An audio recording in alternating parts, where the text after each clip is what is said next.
Welcome to our show, Defense Briefing. I'm your host, Liang Jun. Today, we have some fascinating stories lined up for you. First, we'll dive into the impressive underground hospital in Haifa, Israel designed to protect patients and staff during times of conflict. Next, we'll uncover the discovery of the WW1 Warship HMS Hawke, found in remarkable condition off the coast of Aberdeenshire. Finally, we'll discuss the sentencing of the Cardinals superfan known as Rally Runner, who received 10 months in prison for his involvement in the Jan. 6 Capitol riot. Please stay tuned for more details. Australian Broadcasting Corporation, 3 floors underground in the northern Israeli city of Haifa. Professor Yael Shaker Muhaz oversees the world's largest underground hospital. Nestled beneath the Rambam Medical Center, constructed in response to the 2006 Lebanon War, this subterranean complex can shelter up to 50 people, including patients, staff, and their families at the facility, which boasts an intensive care unit, surgical theaters, and even a children's play area. Has been on high alert since the onset of the Israel-Gaza war on October 7, with Hezbollah's threats looming. Haifa's emergency director, Yair Ilberman, has been enhancing the city's bomb shelters, ensuring they can be remotely unlocked from the municipality's own underground bunker.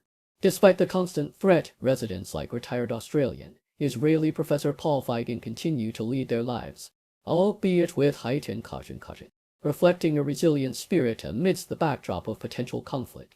BBC. A team of divers has discovered the wreck of HMS Hawke, a Royal Navy warship sunk by a German U-boat during World War I, off the Aberdeenshire coast. Located about 70 miles east of Friesenberg, the ship was found in remarkable condition despite being underwater for over a century. The attack on October 15, 1914, resulted in the loss of more than 500 crew members, with the ship sinking in less than 8 minutes. The discovery was made by the Lost in Waters Deep Group, dedicated to uncovering wartime shipwrecks in Scottish waters. Diver Steve Mortimer highlighted that extensive research, including U-boat logs and naval records, led to the wreck's location, which now serves as a poignant time capsule, preserving artifacts like Royal Navy crockery and teak decking. BBC. The wreckage of HMS Hawke, by Royal Navy warship destroyed by a torpedo in World War I, was recently discovered by divers off the Aberdeenshire coast. The ship, which sank in October 1914 with over 500 crew members lost, was found in remarkable condition about 70 miles east of Friesenberg. The Lost in Waters Deep Group, which aims to remember naval losses in Scottish waters, is located the wreck on August 12, 360 feet below the surface. Despite a century underwater, the ship's teak decking, guns, and even Royal Navy crockery remain intact, offering a unique glimpse into the past. The discovery underscores the enduring legacy of wartime sacrifices and the meticulous efforts required to uncover these underwater relics.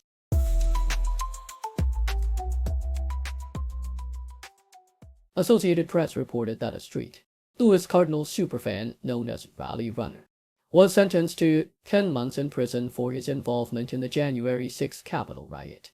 Rally Runner, who legally changed his name from Daniel Donnelly Jr., was known for jogging around the Cardinals stadium in red attire and face paint. During the riot, he used a stolen shield to help other rioters attack police officers. His mother defended him, stating he went to Washington to pray for Trump. Rally Runner pleaded guilty to a felony count of civil disorder and was also fined $3. His attorney mentioned that he is eager to move forward and contribute to society. The FBI captured him on video during the attack, and he later posted a Facebook video boasting about his actions. BBC highlighted the implications of Ukraine's surprise advance into Russia's Kursk region for the Biden administration.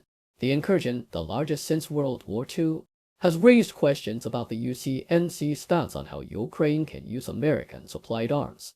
President Biden has aimed to support Ukraine without escalating tensions with Russia, but Ukraine's bold move has complicated this policy. U.S. officials, including Pentagon spokespeople, have not confirmed if American weapons were used, but implied that Ukraine's actions are within policy boundaries. Ukraine's use of HIMA, or rocket launchers, supplied by the U.S. was critical to the advance. The White House has previously limited Ukraine's use of U.S. weapons to defensive measures, but the Kursk offensive, involving thousands of troops, challenges these limits and forces Washington to reconsider its position amidst Putin's threats. Yahoo US reported on the anticipation surrounding the newly expanded 12-team college football playoff model, with the college football playoff announcing the 6 dates for rankings released during the upcoming season. The first ranking will be revealed on November 5 and 5. Election tenders for the playoff spots include Big Ten programs like Ohio State, Oregon State, and Michigan. The playoff format removes conference champion as a tiebreaker, automatically giving spots to the 5 highest-ranked conference champions. The selection committee, led by Michigan Athletic Director Ward Manuel Thetal, is prepared to rank the top 25 teams.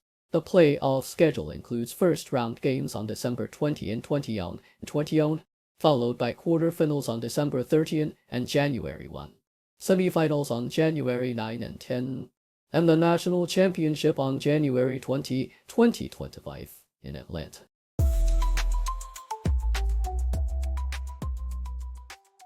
South China Morning Post. Days after reports surfaced that the U.S. Department of Defense decided to remove Chinese remote sensor maker Hesse from its blacklist of military-type companies, the Shanghai-based firm has yet to receive official notification from the Pentagon. American defense officials concluded that Hesse did not meet the legal criteria for inclusion in the blacklist, but the Pentagon has not communicated this decision to Hesse. The company, which was added to the blacklist in January, described its inclusion as a mistake and sued the Pentagon in May. The case is ongoing, with no final decision reached.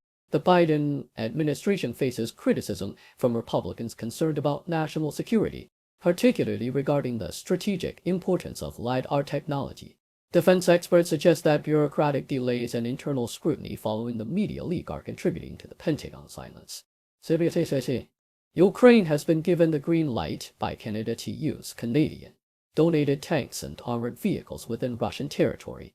This decision comes amid speculation about Ukraine's ability to maintain its offensive in Russia's Kursk region and the long-term impact of this cross-border incursion on the war. Canada has provided Ukraine with various military equipment, including Leopard 204 tanks and M717 howitzers.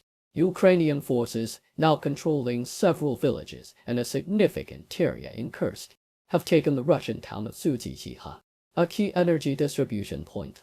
The bold move has impressed many former Western military commanders, though it remains uncertain how Ukraine will proceed. The incursion could force Russia to reallocate troops, potentially stretching its military thin along the extensive border with Ukraine, which has been lightly defended since previous withdrawals. Foreign policy. Over 100 Palestinians have fled to Egypt since Israel's offensive in Gaza began. Despite Egypt's refusal to accept refugees from the Gaza Strip, Palestinians like Khalid Jabir, who fled after his house was bombed, face significant challenges in Egypt, where they are not recognized as refugees and thus ineligible for most international aid. Many rely on the support of local charities and grassroots initiatives as they navigate Egypt's severe economic crisis. Without official residency documents, they cannot access essential services or employment. The Egyptian government has provided some medical care for injured Palestinians, but the process is arduous and many feel trapped in hospitals. Grassroots groups like For the People are trying to fill the gap, but the scale of the need is overwhelming, and many Palestinians fear an uncertain future in Egypt.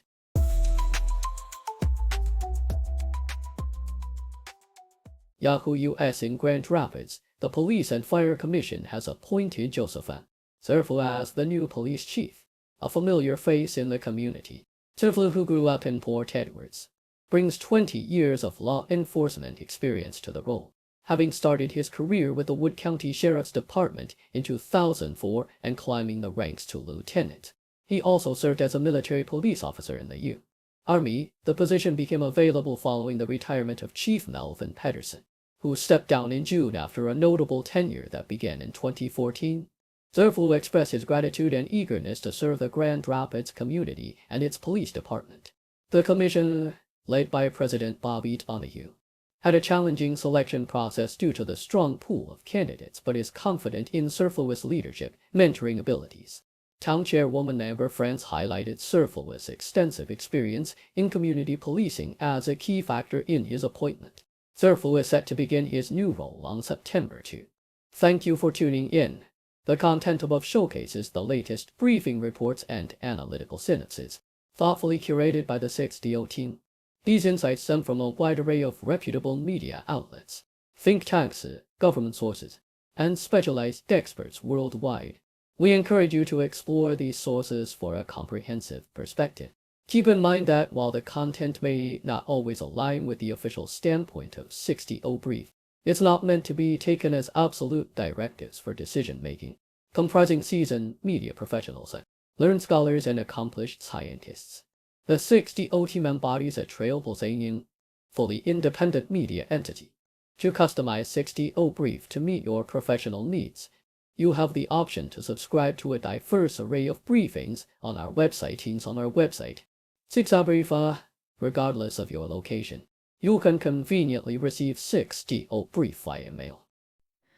Morning sunlight on the street, city whispers soft and sweet, faces mix in daily grind, every story intertwined, cultures blend like colors bright, languages in the silent night, on the table stories told, food and feast upon so bold, people living day by day, in the heart they find their way, sharing moments, voices sing, in this world of everything. Society in rhythms beat, entertainment's fleeting heat, echoes of wars and fears, laughing through our unseen tears, children playing in the park, drawing dreams till after dark, elders speak of days gone by, washing shadows from the sky. People living day by day, in the heart they find their way, sharing moments, voices sing, in this world of everything.